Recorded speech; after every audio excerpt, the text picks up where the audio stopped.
It's Roxy and Kyler and Eli, and we are so excited to celebrate the new year, 2021, with you. It was kind of a weird and interesting year that we've had in 2020, and we thought that there would be no better lesson on Epiphany Sunday, and after hearing our dear friend Dustin Mailman preach today's sermon, than to just lift up your voices and to hear the Nativity story that you all created. Whether it was reading the script and recording yourselves from at home and sending it to me, or if it was, getting together from a social distance, wearing masks and being video recorded. We kind of had to be creative in how we celebrated Christmas this year, and it turned out to be such a beautiful story. And so this is just your video, and it's your faces and your friends, and it's lifting up Jesus's story and coming into the world, and the reminder of the light that Jesus is to all of us. In seemingly dark times, God came into the world as a baby, as a kid, as a child, just like y'all, and we want to lift up those voices. So please share this video with everyone and anyone that would like to see this Christmas story. Enjoy. Bye.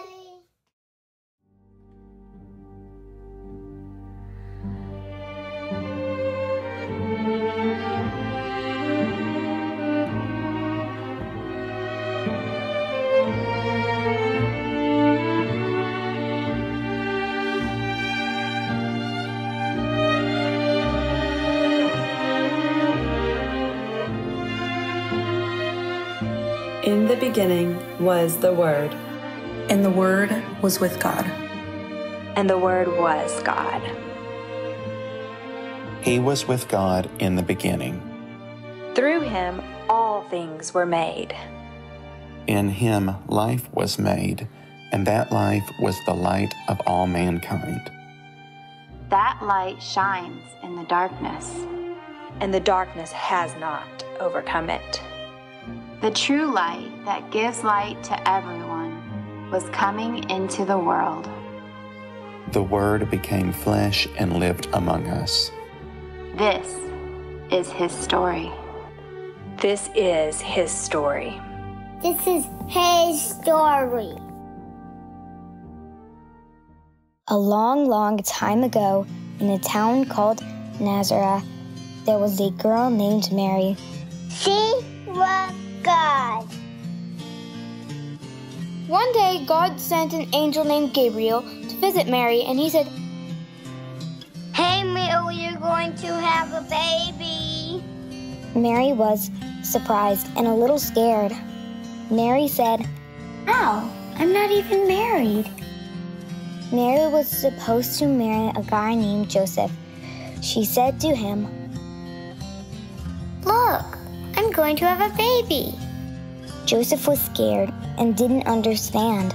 That night as he slept, the angel Gabriel visited Joseph in a dream and said, "It's okay, Joseph. Don't be afraid. Mary is pregnant by the Holy Spirit.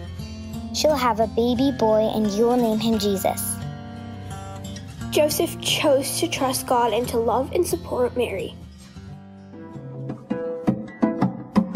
In another part of the world, there were 3 magi who loved learning new things. The magi were people who knew so much about so many things that people thought they were magic. Of all things, they knew the most about the stars. One night, they saw a wild star that wasn't on any of their maps. Instead of staying still, the star kept moving. It was full of mystery. They felt like the universe was trying to tell them something.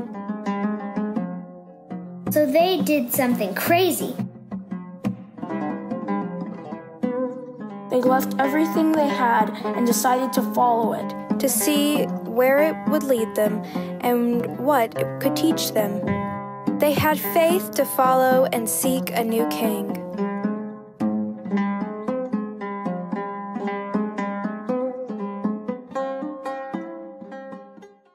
I wonder what they did after they met baby Jesus. I wonder what our outlook of the Magi would be if it wasn't for Western Christianity telling us that they were men, and instead maybe they were women. Or what if we envisioned them as queer folks? What would our approach to the Magi story look like then? I wonder if the Magi had been traveling around looking for other kings.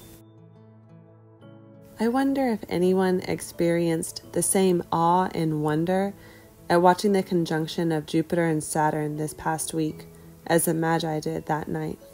Did the planets line up 2,000 years ago? Did they allow for the entire world to wonder in amazement at something they couldn't understand? Did the Magi follow it to the beauty of Christ's birth?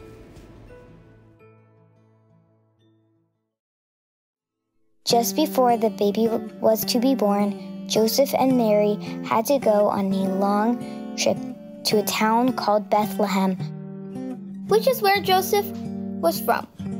They needed to be counted for the census. This was a very long way to walk when you're very pregnant. So Mary would take a break and ride on the donkey.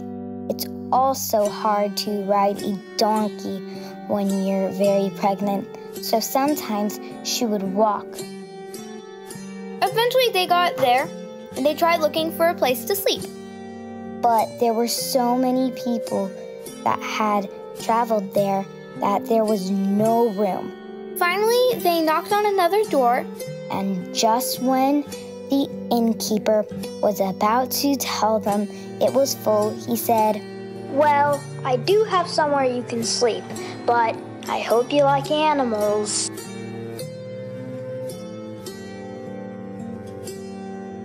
There was not any bed, but it was warm.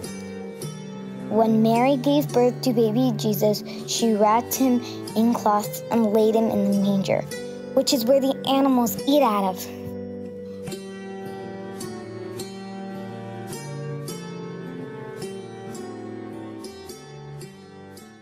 I wonder if Mary and Joseph actually did everything by themselves or if they had a support system such as their family and friends.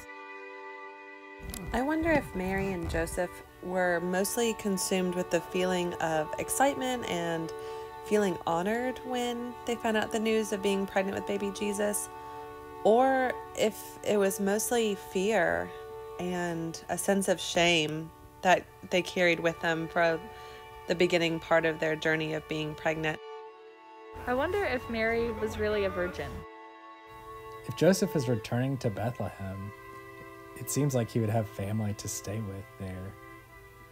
I wonder if there was a lot of stigma among those family members to accept in a man with his teenage pregnant fiance. I wonder who the innkeeper was. Did he know Joseph? Did he know Mary? Did he feel pity for them? Or did he just feel empathy for this young couple that was about to have a baby?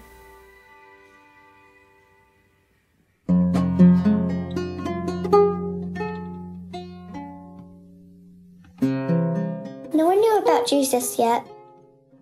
But there were some shepherds just outside of the town keeping watch over their sheep at night. An angel came to them and they were so scared. But the angel said to them, "Do not be afraid. I bring you good news that will cause great joy for everyone. You will find baby Jesus wrapped in cloths, lying in a manger." So the shepherds hurried off to find baby Jesus. Mary welcomed them in and told her everything the angels had said. Mary treasured this all in her heart. The shepherds returned, praising God for everything they had seen and heard.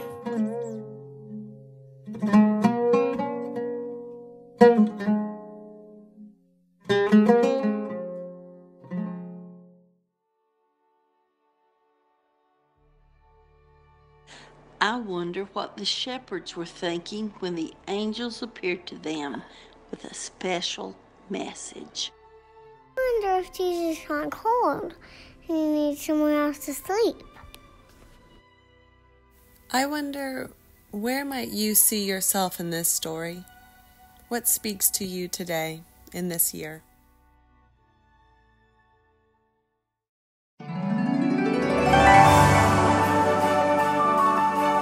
As the Magi met people on their journey, they told them of their search for a new king.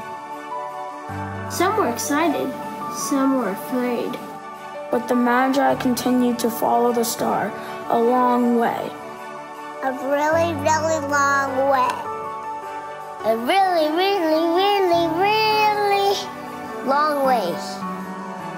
Until finally it stopped where the child, a king, was born.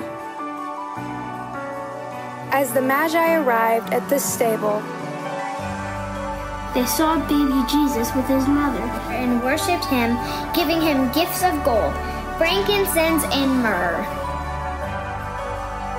Everyone was filled with hope and wonder.